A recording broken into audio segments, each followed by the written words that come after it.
ऐसे नहीं, आज इस्लाम दुनिया का सबसे बड़ा मजहब बना है।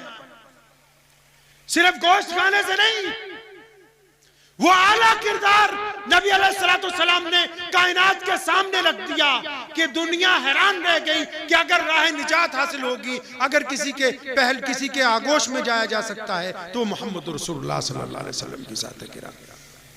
आप भी बताओ मुसलमानों, आपने कोई ऐसा काम किया है जो हमारे नबी अलैहिस्सलाम ने किया? कुछ ऐसा किया है जिंदगी में?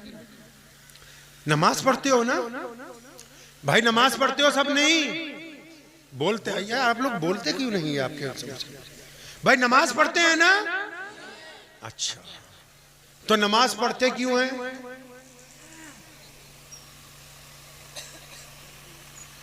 क्या, किसके लिए? अल्लाह के लिए। आप भी अल्लाह के लिए। आप, मैं पहले ही कहा था तकरीर करने नहीं आया हूं, आपसे बातें करने आया हूं। आप किसके लिए पढ़ते हो भाई? ये तो सारी अल्लाह के लिए पढ़ते।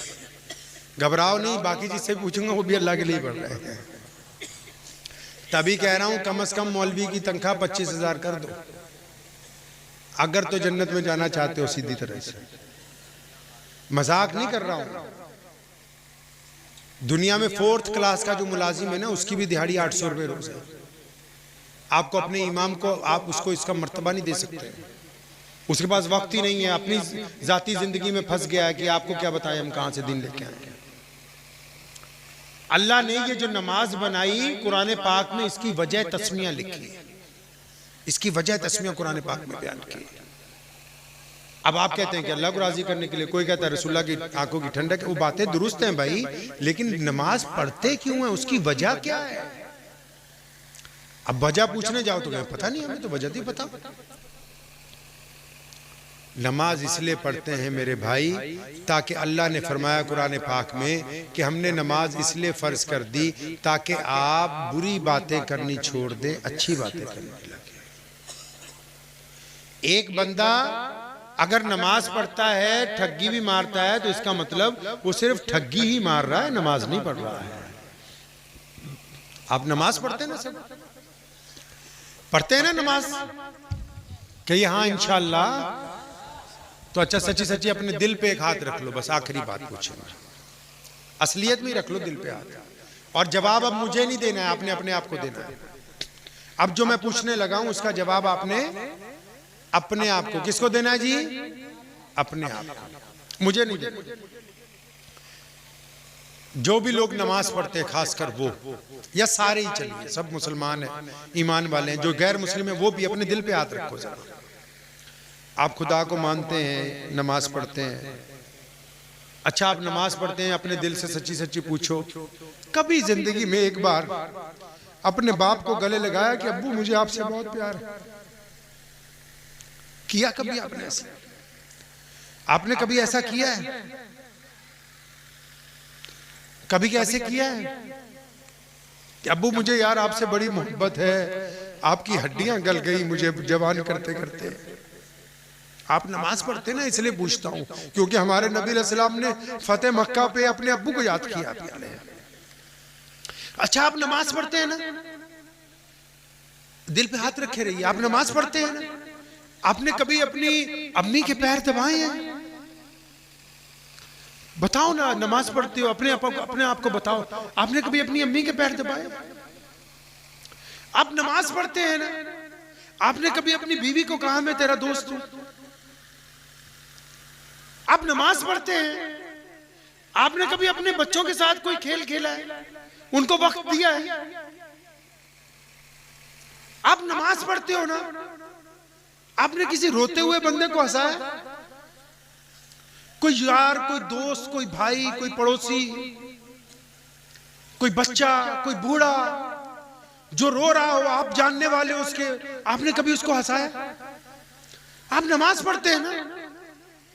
आप कभी किसी गरीब का हाथ पकड़ के ले गए कि चल आज मैं तुझे अच्छा खाना मैं खिलाऊंगा, आज तुझे मांगना नहीं पड़ेगा? आप नमाज पढ़ते हैं ना। आपने कभी किसी अपनी मजबूर बहन, अपने किसी मजबूर भाई, अपने किसी मजबूर दोस्त, अपने किसी मजबूर पड़ोसी के घर के बाहर जाके अपनी हैसियत के मुताबिक लिफाफे में 500, 1000, 50,000, 1 लाख डाल के चुपके से नीचे से फेंके हो कि मेरे भाई की इज्जत भी बच जाए, इसको पता ना लगे कि किसने इसकी मदद की है? आप नमाज पढ़ते हैं, आपने कभी ऐसा कुछ किया है? आप नमाज पढ़ते हैं ना, रास्ते में कोई पत्थर गिरे होते हैं गाड़ियों से जो लोगों को एक्सीडेंट कर सकते हैं, आपने कभी किसी पत्थर को उठा के साइड पे रखा है? पता लगे ना, हम अपने आप को मुसलमान कहते हैं, जबकि गैर मुस्लिम कौमें आज भी, आप कोई पंचायत लगा लो, किसी मुसलमान और गैर मुस्लिम का पैसे का झगड़ा हो तो गैर मुस्लिम आज भी आपके मुंह पे कहेगा कि तू मुसलमान होकर झूठ बोल रहा है। मतलब हमारे बाप दादा ने ऐसी जिंदगी गुजारी, वो आज भी आपको शराब पीता देख के कहेगा कि मुसलमानों में तो शराब पीनी हराम है, तुम क्यों पीते हो? पता तो लगे यार, हम कहां खड़े हैं? ये बहाने बना लिए मौलवियों ने, हमारे लीडरों ने कि जी फलां ने ये कर दिया हमारे खिलाफ, फलां ने। हम खुद क्या कर रहे हैं अपने दीन के साथ? हमने क्या किया अपने मजहब के साथ? बताओ तो सही। ये कड़वी बातें हैं, लेकिन ये होनी चाहिए। मस्जिद के इस्तिंजा खानों में बीड़ियां आके गैर मुस्लिम नहीं पीते। कौन है वो लोग? कुरान पाक के ऊपर मनो मिट्टी चढ़ी हुई है मस्जिदों में, कौन है वो लोग जिन्होंने अपनी मस्जिद में कभी पोछा नहीं मारा, झाड़ू नहीं मारा? कौन है ये? क्या हम अब रस्में निभाने को रह गए कि बस रस्में निभाएं? 12 रबीउल अव्वल का जलसा करेंगे, ईद बकर ईद आएगा, गोश्त खाएंगे, हम रस्मी मुसलमान रह गए। हमने रसूलुल्लाह सल्लल्लाहु अलैहि वसल्लम की आला रिवायात को कायम करना है। अगर हम उन रिवायात को कायम नहीं कर सके तो कल हौज़े कौसर के जाम पे हमें नबी अलैहिस्सलाम के सामने जवाबदेह होना होगा।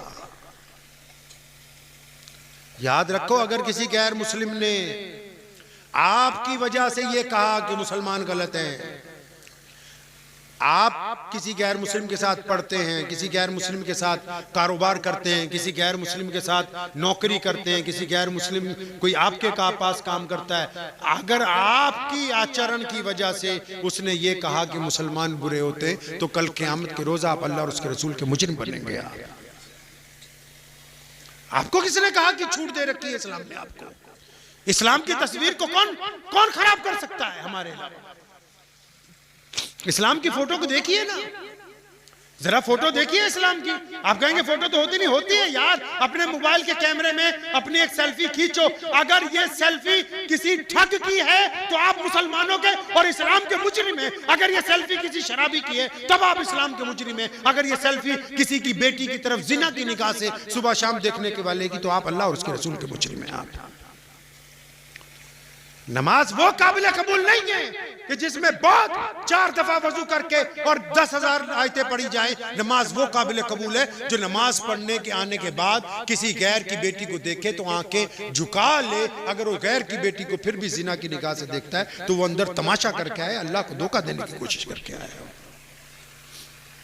जो दीन जिस काम के लिए बना, आज कायनात में इस्लाम नंबर 1 पे इसीलिए कि मुसलमान पूरी कायनात में अपने किरदार में सबसे आला है, और हम पीछे इसलिए हैं क्योंकि अब हम किरदार की बात नहीं करते, हम सिर्फ लिबास की बात करते हैं। अब हम सिर्फ लहजे की बात करते हैं, अब हम तनन्नुम की बात करते हैं, अब हम प्रोटोकॉल की बात करते हैं। लेकिन मेरे मोहम्मद रसूलुल्लाह सल्लल्लाहु अलैहि वसल्लम चाहते हैं कि पूरी इंसानियत के लोग और बिलखसूस मुसलमान रसूलुल्लाह सल्लल्लाहु अलैहि वसल्लम की सुन्नत को अपनाएं। कौन सी? मेरे नबी अलैहि सलाम ने फरमाया कि बदगुमानी कुफर है, यानी जब भी सोचे तो, अरे बोले जब भी सोचे तो अच्छा सोचे। तो कुछ लाएंगे तब्दीली इंशाअल्लाह, घर से शुरू करेंगे इंशाअल्लाह। घर में कहां से शुरू करेंगे? अम्मा से, अब्बा से?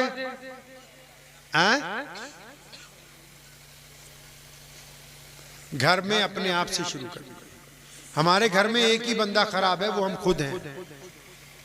हमारी अना ने हमें फंसा रखा है, और ये एहसास मुझे बहुत हुआ आपके खित्ते में घूम के।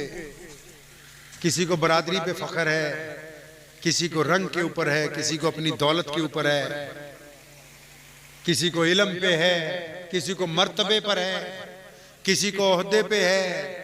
मेरे रब के नजदीक आला अमाल से बेहतर और कोई चीज नहीं है, और कोई चीज नहीं आला अमाल से बेहतर। इस बात को ज़हन नशीन कर लीजिए कि इस्लाम की जो ग्रास रूट पे जो दारो मदार है, उसके ऊपर हर एक मुसलमान की यकसा जिम्मेदारी है।